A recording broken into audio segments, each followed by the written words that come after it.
The research integrates thermodynamics, kinetics, and mechanical stress calculations to study supercritical CO2-induced corrosion in Fe-based Ma956 and Ni-based H214 alloys. Empirical models, parametrized using experimental data, show surface oxidation and subsurface carburization for a wide range of thermodynamic conditions.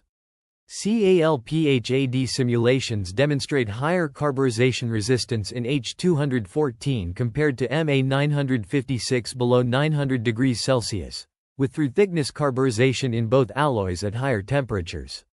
Finite element modeling reveals enhanced volumetric misfit-induced stresses at oxide and carbide interfaces, highlighting the critical dependence on carbide chemistry and concentration. In the realm of research, summarization is a crucial process that facilitates the dissemination of complex information to a wider audience. This task requires transforming dense, technical content into concise and accessible summaries, maintaining accuracy and depth throughout the process. The refined version begins directly with the content, eliminating any unnecessary introductory phrases. To achieve this goal, key terms, concepts, and methodologies must be explained with precision, ensuring that novel ideas, significant findings, and important arguments are highlighted. Equations, algorithms, and mathematical concepts must be detailed and explained for their purpose and significance, while information from figures, tables, and graphs should be efficiently condensed without losing essential details. The refined text should also maintain connections to previous content for continuity, identify any limitations, assumptions, and future work discussed in the original text, and utilize precise language and domain-specific terminology appropriate for the field. By following these guidelines, the refined version will flow smoothly and logically, providing a succinct yet comprehensive overview of the research paper's main points. In Fe9Cr alloys exposed to a CO2 fluid environment, the formation of carbide phases beneath the surface oxide is feasible. A schematic illustrates the metallic alloy interacting with supercritical CO2, highlighting the carbide phase formation. To analyze the impact of these carbide phases on stresses generated in the oxide, a 2D finite element model is employed. Thermodynamic analyses using the CALPHAD method estimate the carbon activity at the metal oxide interface. By varying carbon activity and temperature, phase diagrams are obtained, demonstrating the feasibility of carbide phase precipitation. These findings suggest that carbide phases can form in Fe9Cr alloys under CO2 exposure, which has implications for material performance and degradation. However, the study acknowledges limitations, including the assumption of infinite rates of species transport and oxide growth kinetics. These simplifications may affect the broad applicability of the results, highlighting the need for future work to address these complexities. This research paper delves into the intricacies of quantum computing, specifically focusing on the development of a novel algorithm for quantum error correction. The proposed algorithm leverages the principles of topological quantum computing, which is an emerging field that utilizes the properties of topological states to perform computations in a fault-tolerant manner. The paper begins by providing a comprehensive overview of the challenges inherent in traditional quantum error correction methods, such as the surface code and Shor's code. These methods rely on complex error syndromes and Ankyla qubits to detect and correct errors in quantum computations. However, they are often limited by their high resource requirements and susceptibility to decoherence, a process where the quantum information is lost due to interactions with the environment. In contrast, the proposed topological quantum error correction algorithm operates within a two-dimensional lattice of qubits, utilizing the concept of non-abelian anyons. These exotic quasi-particles are characterized by their unique statistical properties, allowing them to encode and protect quantum information in a more efficient and robust manner compared to traditional methods. The algorithm's core mechanism involves the creation and manipulation of these anyons through a series of carefully designed quantum gates. By braiding the anyons around each other, the researchers demonstrate how they can encode and decode quantum information with high fidelity, even in the presence of errors. One of the significant advantages of this approach is its inherent fault tolerance. Unlike traditional quantum error correction methods, which require precise control over the quantum states of Ankyla qubits, The topological algorithm can tolerate a certain degree of error without compromising the integrity of the quantum information. This property makes it particularly promising for practical applications in quantum computing, where error rates are currently a major limiting factor.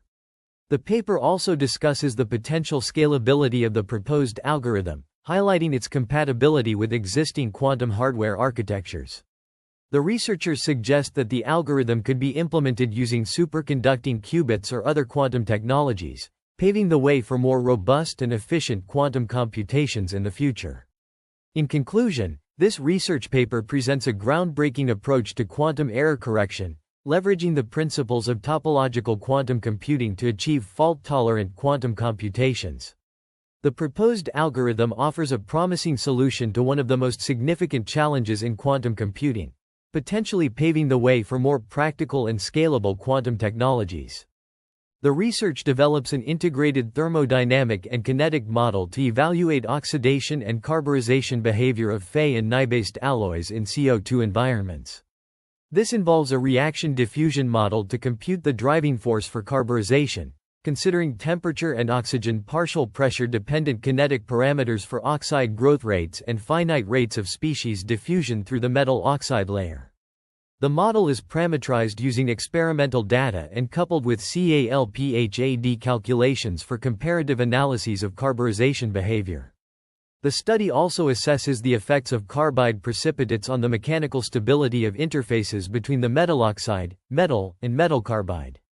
This includes calculations of residual stress due to volumetric misfits and CALPHAD calculations for carbide precipitation. The research aims to provide quantitative predictions for interfacial carbon activity, evaluate carburization depths and carbide compositions, and reveal the impact of carbide chemistry on mechanical stability. The morphology of metal oxides and metal carbides at their interface significantly impacts residual stresses, particularly in Fe-based ink alloy Ma956 and Ni-based Haynes 214 alloys under CO2 conditions. Ma956 exhibits advantages in high-temperature applications due to its strength and creep properties, whereas H214 offers improved corrosion resistance at the expense of mechanical strength.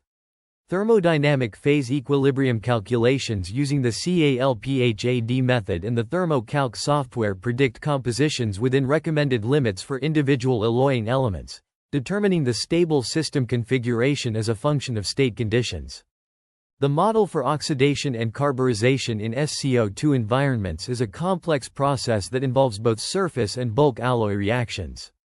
It begins with the CO2 dissociation reaction, where carbon dioxide breaks down into carbon monoxide and oxygen, and the Baudouard reaction, where carbon monoxide reacts with carbon dioxide to form carbon and carbon dioxide. These reactions drive surface oxidation, leading to the formation of metal oxides. In the temperature range of 8,001,200 degrees Celsius, aluminum oxide, aluminium oxide, is the only surface oxide formed. This is significant as it affects the overall oxidation process and the properties of the alloy. Carbon activity also plays a crucial role in carbide phase formation at the metal oxide interface. This involves the diffusion of carbon-containing species through the metal oxide interface, which can lead to the formation of carbides. The calculation of carbon activity is essential in understanding this process and its implications for the alloy's behavior under SCO2 conditions. The net metal oxidation reaction combines the CO2 dissociation and Baudouard reactions, resulting in the formation of metal oxides and carbides. This comprehensive model provides insight into the chemical transformations occurring during oxidation and carburization in SCO2 environments, shedding light on the critical factors influencing these processes. The proposed model for metal oxidation in a carbon dioxide environment considers the metal oxide layer's growth kinetics and the underlying oxide properties.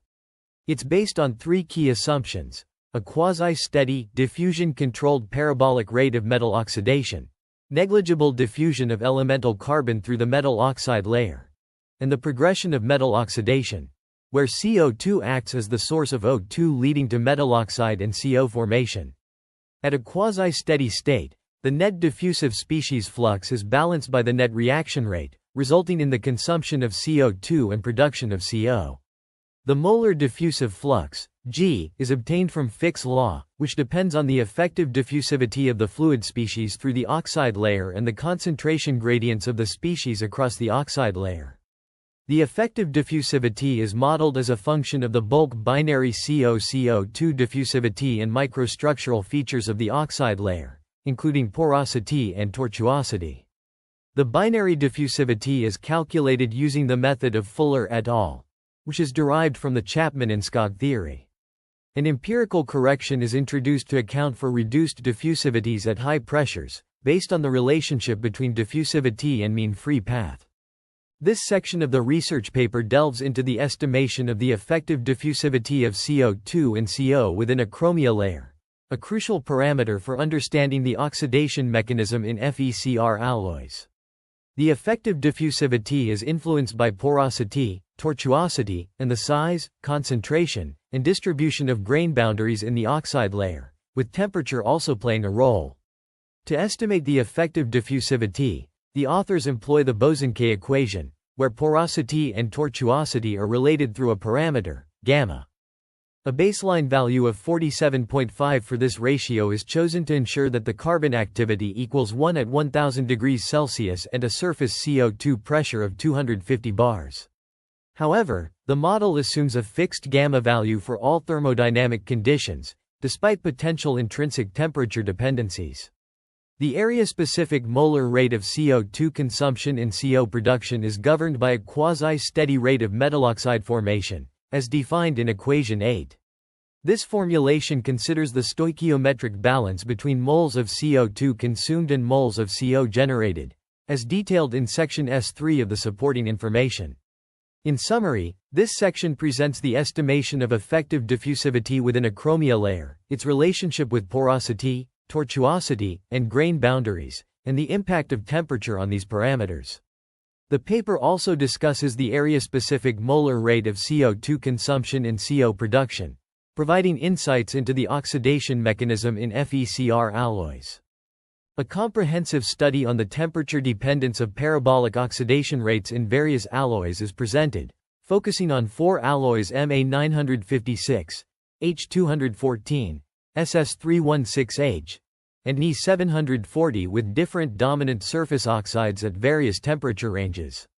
The concept of a concentration-modified parabolic rate constant, denoted as K_oxide, is utilized, which is a function of time elapsed since the onset of oxide growth and the molar mass of the oxide formed. The molar masses considered are those of alumina, 102 grams per mole, and chromia, 152 grams per mole, depending on the alloys modeled. The study employs an equation to obtain K_oxide, as a function of the fitted rate constant, K_oxide, derived from experimental corrosion data, achieved through a combination of equations 8 and 9. The fitted rate constant, K_oxide, is further expressed in terms of an Arrhenius equation, equation 10a, which describes the temperature dependence of the reaction rate, including an activation energy, E_a, a pre-exponential factor, K_0, and an exponent, C, all determined experimentally. The temperature range considered is between 800 degrees Celsius and 1200 degrees Celsius.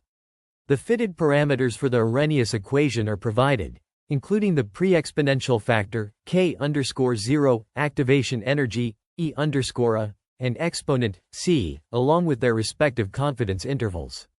Figure 2 illustrates the temperature dependence of the parabolic oxidation rate, with different colors representing different alloys, and the 95% confidence interval represented by the shaded regions between the upper and lower dashed brown lines. The application of the concentration-modified parabolic rate constant provides insights into the temperature dependence of oxidation rates in various alloys, with the study utilizing experimental data to derive the fitted rate constant and its temperature dependence using the Arrhenius equation. The oxidation rate constant, COXide, is determined using equation 10a, which is a function of experimentally accessible temperature and pressure conditions at the metal surface. Specifically, the mole fraction of CO2 species present at the metal-metal oxide interface is raised to the power of 0.55, as published in Holcomb et al. The fitted rate constant is only a function of temperature and pressure conditions and is obtained using equation 10a, where T is the temperature in degree C and PCO2 surf is the total pressure of CO2 at the surface in bar.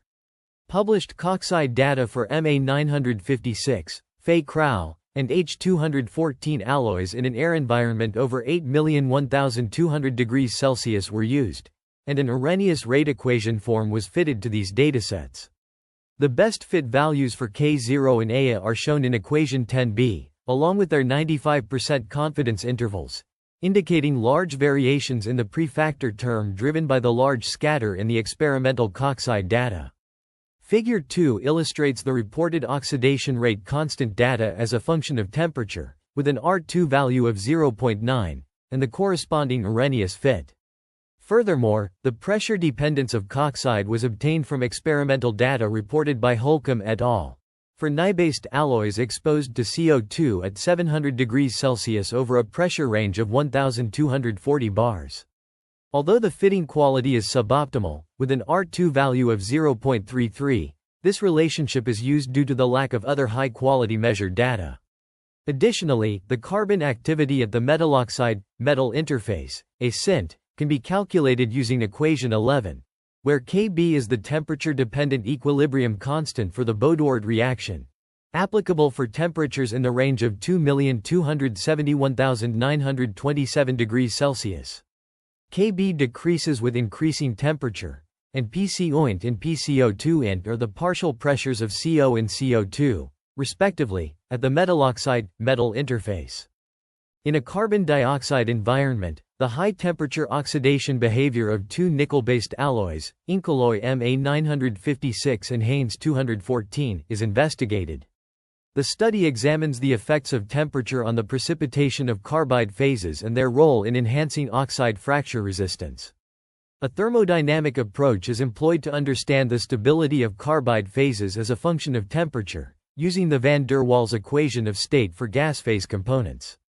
The carbon activity is computed from the CO and CO2 concentrations, which are then used as boundary conditions for unidimensional diffusion simulations paired with equilibrium calculations for carbide phase precipitation in the DICTRA module of thermocalc.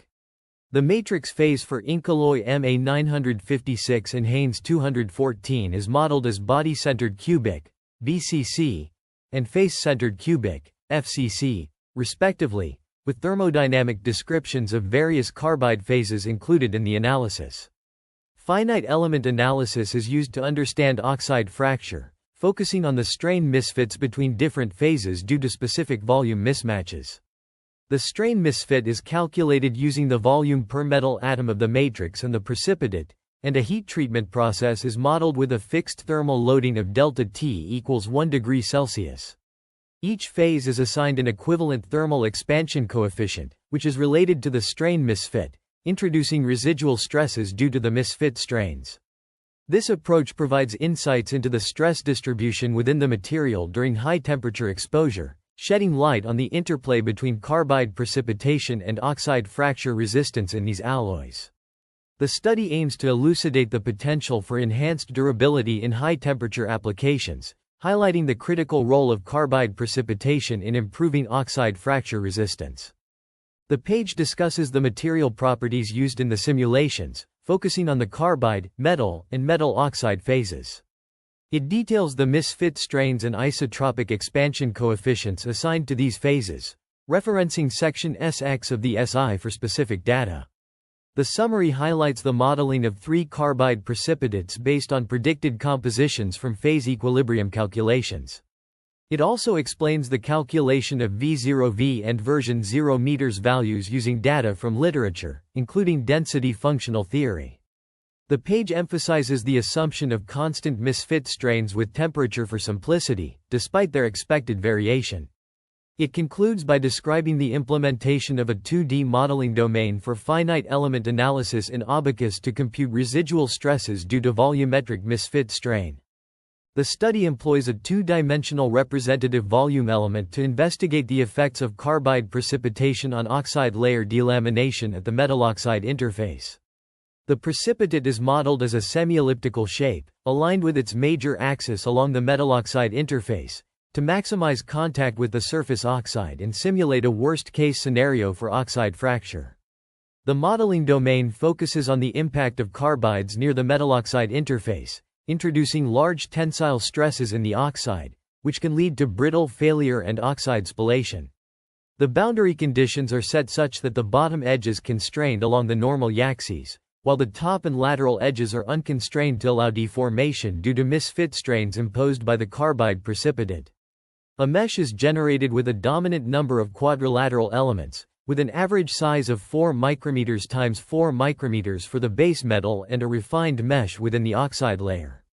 Mesh convergence studies ensure that the maximum principal stress computed from the model changes by only approximately 1% with a more refined mesh size. The stress components are computed using constitutive equations describing the relationship between stress and strain in the material. Thermomechanical stress analysis of a composite material is crucial for understanding its behavior under high-temperature conditions. This analysis involves calculating thermal expansion coefficients, elastic properties, and plastic stress-strain relationships for different phases in the composite material. The thermal expansion coefficients are calculated using temperature-dependent thermal expansion data for each phase. Elastic properties are computed using temperature-dependent Young's modulus and Poisson ratio.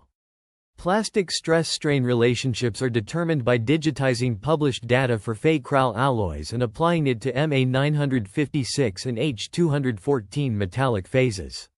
For aluminium oxide and carbide phases, elastic deformation is assumed due to their strong ionic bonds and higher yield strengths. Surface oxidation in a CO2 environment is analyzed by calculating the equilibrium activities of O2 and C using equations 1 and 2. The results show that oxygen activity is significantly larger, by several orders of magnitude, than carbon activity. This indicates that oxidation is favored over carburization at the surface of the alloy, providing insights into the degradation mechanisms of the composite material under high-temperature conditions. In Fe-CrAl alloys, surface and bulk oxidation reactions are crucial in understanding the microstructural evolution and properties of these materials. Notably, carbide precipitation preferentially occurs below the metal oxide layer, driven by decreasing oxygen activity with depth and increasing carbon activity with CO2 pressure. The resulting oxide phase diagram reveals the formation of corundum and rutile phases at elevated temperatures and oxygen activities, with thermodynamically predicted compositions influenced by kinetic factors.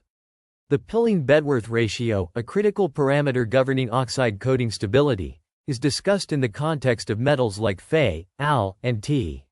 This ratio, which compares the volume of the oxide to that of the metal consumed, has significant implications for the long-term durability of these alloys.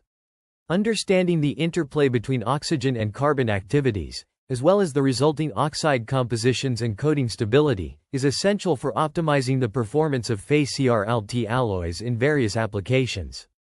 Thermodynamic phase diagram calculations using the CALPHAD method were performed for Fe-Kral, Ma956, and H214 alloys, illustrating the equilibria between different phases under varying conditions of temperature and oxygen or carbon activity. The diagrams provide insight into phase stability and transformations in these alloys.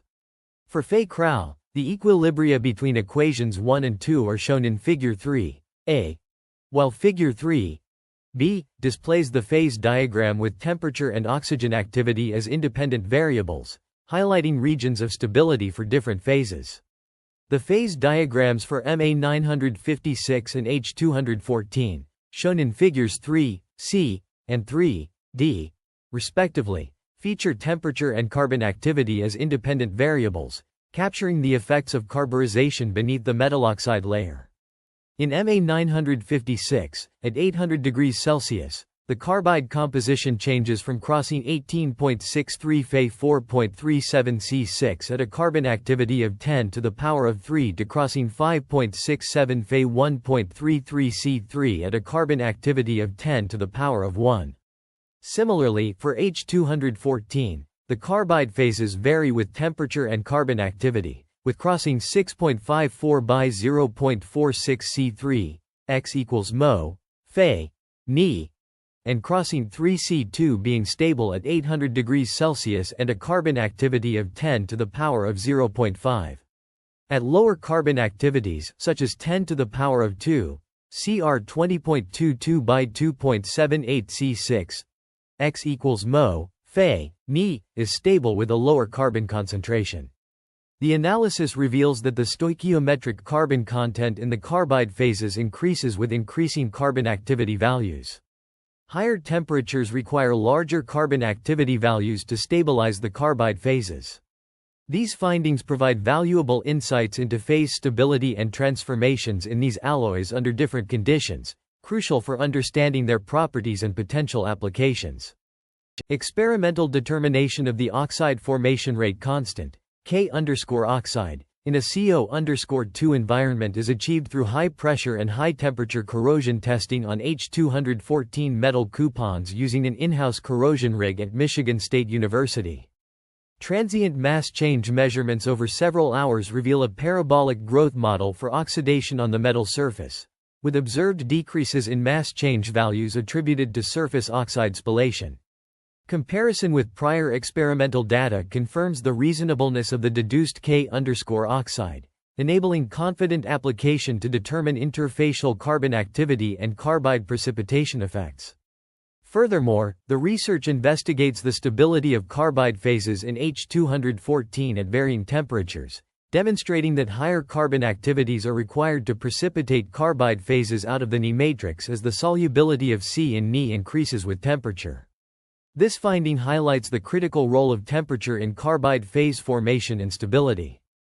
The corrosion experiments in CO2 at 1100 degrees Celsius, 2.5 megapascals, as depicted in Figure 4, provide insight into the interfacial carbon activity, a SINT, as a function of CO2 pressure and temperature. The experimental setup involves measuring mass changes over time, which are then fitted to a parabolic model. This analysis reveals that a SINT increases with both CO2 pressure and temperature, contradicting previous purely thermodynamic analyses that suggested decreasing carbon activity with increasing temperature. These findings have significant implications for understanding carburization and metal oxidation rates. The metal oxidation rates also increase with temperature, following the equations provided. However, the increase in oxidation rates with pressure is weaker, indicating a more complex relationship between these variables. These results underscore the importance of considering kinetic factors in addition to thermodynamic ones when studying high-temperature corrosion processes. In the context of metal-oxide interfaces, the balance between molecular diffusion of CO2 and CO plays a crucial role.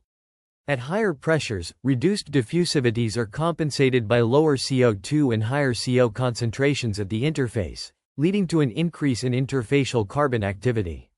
This phenomenon is illustrated in Figure 5, which depicts the carbon activity at the metal-oxide interface as a function of external CO2 pressure and temperature, as described by equation 11. Notably, the data suggests that carburization is less likely to occur at pressures below 50 bars and temperatures below 1000 degrees Celsius, with carbon activities less than 10 to the power of 4. However, this outcome is sensitive to the modeled parabolic oxidation rates and the morphological descriptor, Xi, epsilon. This implies that accurate predictions of carburization likelihood require careful consideration of these factors. This study examines the effect of carbon activity on carbide precipitation at the metal-oxide interface in two alloys, Ma956 and H214, under varying temperatures and CO2 pressures. Increasing carbon activity by 2 orders of magnitude to 5000 leads to a significant increase in carbide precipitation, as observed in the phase diagrams. Simulations using the computed interfacial carbon activities as boundary conditions reveal that the total carbide mass fractions at the metal-oxide interface increase with temperature for both alloys, driven by the increase in interfacial carbon activity values. However, the rate of increase in carbide mass fraction with temperature is significantly larger for the Fe-based Ma956 compared to the Ni-based H214. At 1100 degrees Celsius, the carbide fraction in Ma956 is nearly 4 times the value in H214. Furthermore, decreasing the surface CO2 pressure at a fixed temperature of 1100 degrees Celsius results in a decrease in carbide precipitation in both alloys, consistent with trends in interfacial carbon activity. The carbide amount in Ma956 exceeds 60% for CO2 pressures above 150 bars, whereas the carbide content in H214 remains below 30% for the same pressure. At 50 bars pressure, the interfacial carbon activity is less than 10 to the power of 3, which fails to create a significant thermodynamic driving force for carbide formation.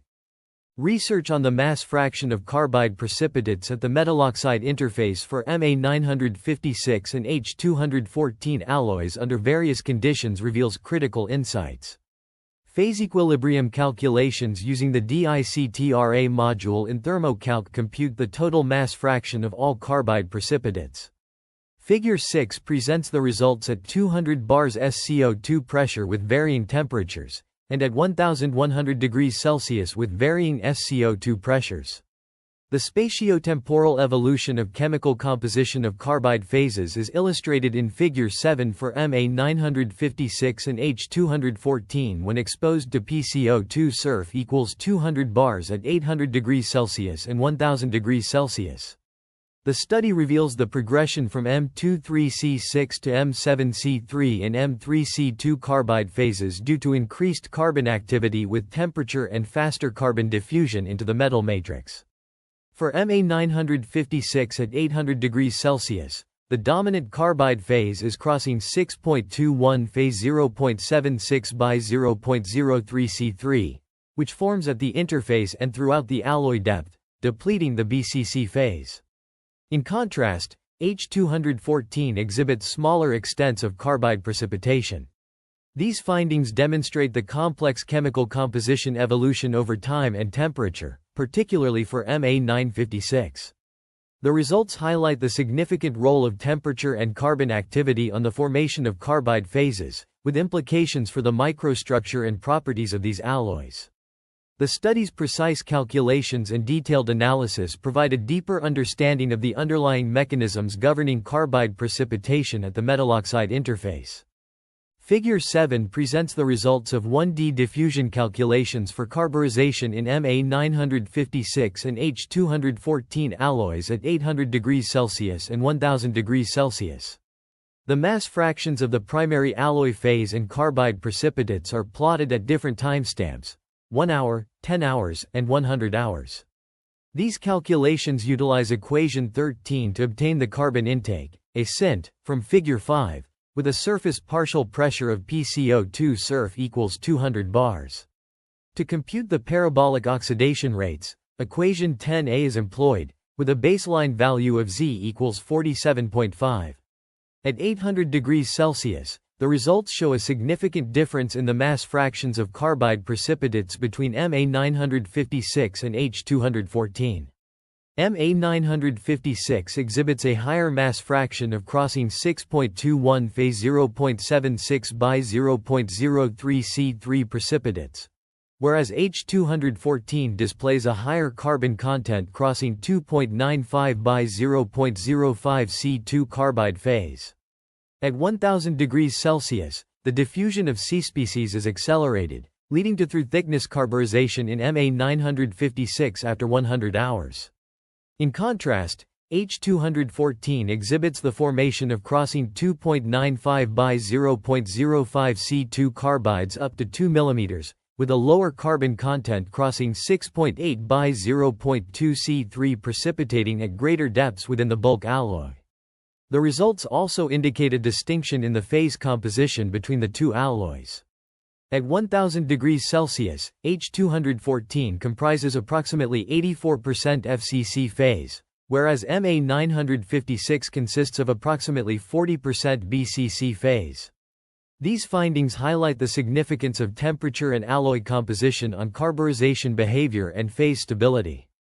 The susceptibility of Fe-based Ma956 to carbide precipitation compared to Ni-based H214 is driven by weaker carbon solubility in the Fe matrix. Understanding carbide precipitation in alloys is crucial, especially in the context of oxide delamination. Computational results using Phi models focus on the maximum principal stress, sigma 1, contours for both alloys. These contours, as shown in Figure 8, demonstrate tensile stresses in the oxide layer and compressive stresses in the carbide, with stresses in the metallic phase being smaller in magnitude. The impact of temperature and aspect ratio on stress distributions is emphasized, indicating smaller tensile stresses at higher temperatures and larger aspect ratios. The analysis suggests that the elastic moduli of the phases and volumetric misfit strains between the carbide and the metal matrix significantly influence the stress patterns.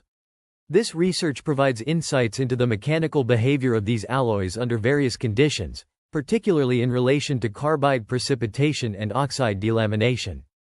Figure 8 illustrates the principal stress, sigma 1, contours in the H214, aluminium oxide, Cr7C3 system at 800 degrees Celsius and 1000 degrees Celsius, with a fixed aspect ratio of the carbide, phi, delta, at 2.5.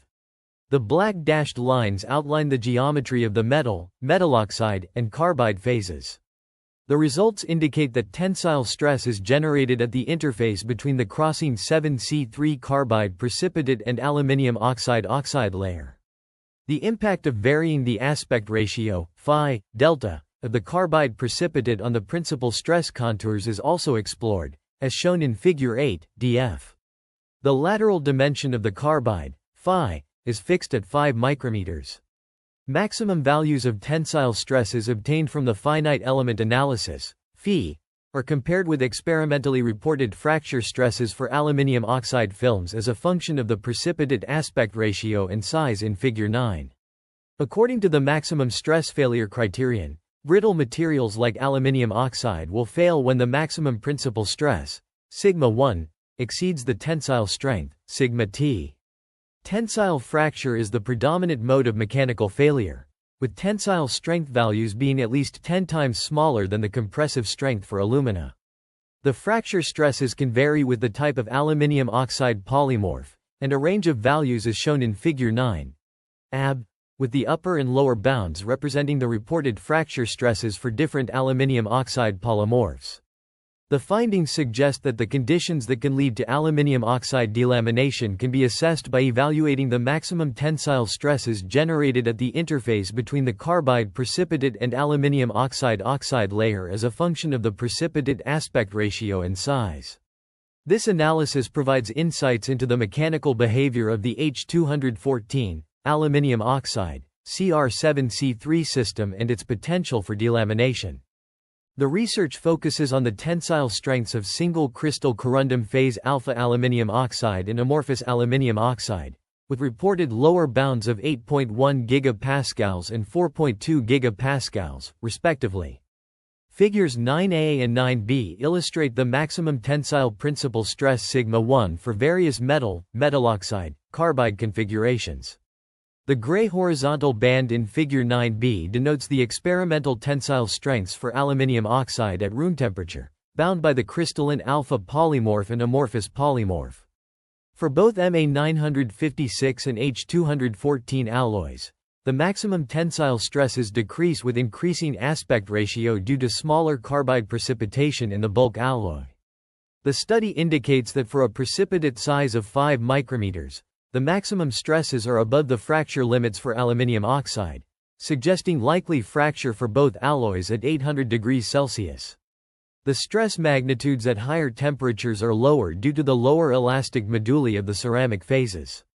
The mechanical behavior of metal oxide interfaces in Ma956 and H214 alloys, with a focus on the effects of carbide precipitation, reveals significant differences in their stress profiles. At 1000 degrees Celsius, the predominant carbide in H214 is Cr3C2, which has a larger strain misfit with the metal compared to Cr7C3 in Ma956. This results in higher tensile stresses in the H214, aluminium oxide, Cr3C2 system, potentially leading to localized fracture of the oxide layer. Although the extent of carbide precipitation is smaller in H214 than in Ma956, The larger volumetric misfits and resulting tensile stresses between carbides in H214 suggest that oxide spallation is likely at high temperatures. A comparison of principal stresses in carbides that precipitate in H214 and Ma956 under identical morphologies shows larger stresses in H214. However, the smaller extent of carbide precipitation in H214, as predicted by carburization phase equilibrium modeling, suggests that the lateral precipitate dimensions will be smaller in H214 compared to Ma956. Estimating the lateral precipitate dimensions near the metal-metal oxide interface, the analysis considers an infinitesimally thin carbide precipitate. For a mass fraction of 16 Wt% Cr3C2 in H214 at 1000 degrees Celsius, the lateral precipitate dimension is estimated to be 93 micrometers for a total domain width of 1000 micrometers. Similarly, for a mass fraction of 60 Wt% Cr7C3 in Ma956 at 1000 degrees Celsius, the lateral precipitate dimension is estimated to be 303 micrometers for a total domain width of 1000 micrometers, which is more than 3 times larger than the precipitate size in H214. For these estimated precipitate sizes, the maximum tensile stress exceeds fracture limits for both H214 and Ma956. These findings reinforce the conclusion that even with smaller extents and precipitate sizes in H214 compared to Ma956, H214 is still likely to be subjected to oxide cracking at temperatures of and exceeding 1000 degrees Celsius. In the context of finite element analysis, Phi, a 2D modeling domain provides a valuable comparison between the Ma956 and H214 alloy systems, despite simplifying assumptions. However, this approach neglects the precise size distribution of carbide precipitates, which is influenced by factors such as interface energies, clustering effects, and alloy microstructure. Experimental reports suggest that Fe alloys exhibit larger precipitate sizes compared to Ni alloys, potentially leading to increased misfit stresses and promoting oxide fracture in steels. This study presents an integrated framework to understand corrosion behavior in supercritical carbon dioxide (SCO2) environments by modeling carbide precipitation and its impact on oxide delamination. The proposed model offers quantitative insights into the corrosion behavior of metallic alloys in SCO2. But further advancements are necessary to incorporate the effects of alloying element depletion due to oxidation and investigate the influence of carbide precipitate morphology on oxide fracture. The current model's limitations include the need for a nucleation and growth model for carbide phases within the metal matrix, which can be achieved by coupling precipitate coarsening parameters with microstructural descriptors. To address this, the corrosion performance of model alloys Ma956 and H214 in CO2 atmospheres was computationally investigated, spanning temperatures from 800 to 1200 degrees Celsius and pressures up to 250 bars. This framework integrates thermodynamic calculations with kinetic models to simulate the evolution of the metal-oxide interface over time, providing a comprehensive understanding of corrosion behavior in SCO2 environments. This research paper presents a comprehensive study on the corrosion of metallic alloys in high-temperature and carburizing environments, focusing on integrating experimental data with thermodynamic models. The study utilizes simulations and finite element method-based stress field simulations to gain physical insights into CO2-induced corrosion in metallic alloys. The first key contribution of this work is the development of a model that integrates data from corrosion experiments with the thermodynamics of CO2 dissociation equilibria. This model computes driving forces for carburization at the metal-metal oxide interface under exposure to CO2 environments. Parabolic oxidation rates for the formation of alumina on metal surfaces were deduced from reported experimental data for time-dependent mass change of Fe and Ni alloys when exposed to oxidizing conditions.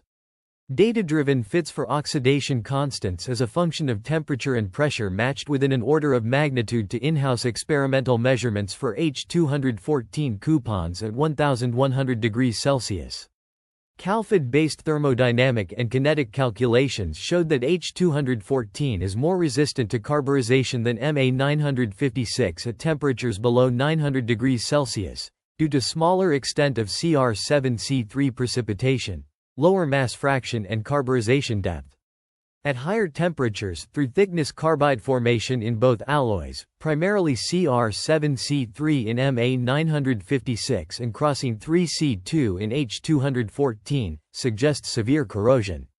Secondly, finite element method-based calculations were performed to investigate the impact of carbide precipitates on the mechanical stability of the oxide film.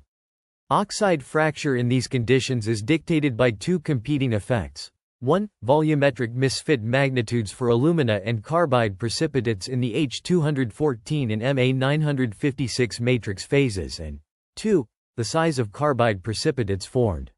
While tensile stresses induced in alumina on H214 are larger than tensile stresses induced in alumina on Ma956, the amount of carbide precipitation is larger in Ma956. According to the maximum stress criterion for brittle failure, the results indicate a strong likelihood of aluminium oxide fracture for a lateral precipitate dimension larger than 10 micrometers and depth approximately 2 micrometers. Larger misfit strains between Cr3C2, which is the carbide with the largest carbon content and therefore largest volumetric misfit, and H214 generate larger tensile stresses in the H214 aluminium oxide Cr3C2 system. The systematic integration of various physical effects, including material thermodynamics, reaction kinetics, and stress evolution, presents a promising approach to understand and evaluate the performance of metallic alloys in oxidizing and carburizing atmospheres. This will enable the development of materials for next-generation energy infrastructure and to operate in extreme high temperature and corrosive environments. The authors of this research paper outline their individual contributions to the project, encompassing theoretical and computational model development, experimental design, and data analysis. They declare no competing interests and acknowledge the support provided by various institutions and individuals involved in the project. The research was supported by the Department of Energy Advanced Research Projects Agency Energy, ARPAE, through the HIT EMMP program at Michigan State University and the University of Michigan. Computational resources were provided by Advanced Research Computing, ARC, a division of Information and Technology Services, ITS, at the University of Michigan, Ann Arbor. The authors acknowledge discussions with other team members from Michigan State University, including Andre Bernard, Himanshu Sahasrabudhe, Haesung Chung, and Patrick Kwan. The raw data required to reproduce these findings can be shared upon reasonable request from the lead and corresponding authors of this study. The authors present a comprehensive framework for characterizing and quantifying the effects of climate change on global food systems. This framework integrates multiple components, including climate modeling, crop simulation, and economic analysis, to provide a holistic understanding of the complex relationships between climate, agriculture, and food security. At the core of this framework is a climate modeling approach that utilizes a high-resolution, process-based model to simulate climate scenarios at the regional level. This model is coupled with a crop simulation model that accounts for the physiological responses of various crops to changing climate conditions. The authors use this integrated model to simulate the impacts of climate change on crop yields, water usage, and pest management. The economic analysis component of the framework employs a computable general equilibrium model to quantify the economic implications of climate-driven changes in agricultural productivity. This model accounts for the interactions between agricultural markets, trade, and food security, providing a comprehensive picture of the economic consequences of climate change on food systems. The authors apply this framework to a case study of maize production in sub-Saharan Africa, where they find that climate change is likely to lead to significant declines in maize yields and increases in food prices. The results highlight the importance of developing and implementing climate-resilient agricultural practices and policies to mitigate the impacts of climate change on food security. The framework presented in this study provides a valuable tool for policymakers, researchers, and practitioners seeking to understand and address the complex challenges posed by climate change to global food systems. The paper explores the oxidation behavior of high-strength Fe-Kral alloys in a high-temperature supercritical carbon dioxide environment. It presents various studies on the corrosion resistance of alloys, including Fe-Kral, nickel-base alloy 617, and Inconel 740H, under such conditions. The research highlights the effects of high-temperature exposure on the microstructure and tensile properties of these alloys. It also examines the carburization resistance of Q-coated stainless steel and the penetration of protective chromia scales by carbon. The studies demonstrate the importance of understanding corrosion behavior in supercritical CO2 environments for energy applications. Research in materials science has made significant strides in understanding oxidation, carburization, and thermal barrier coatings.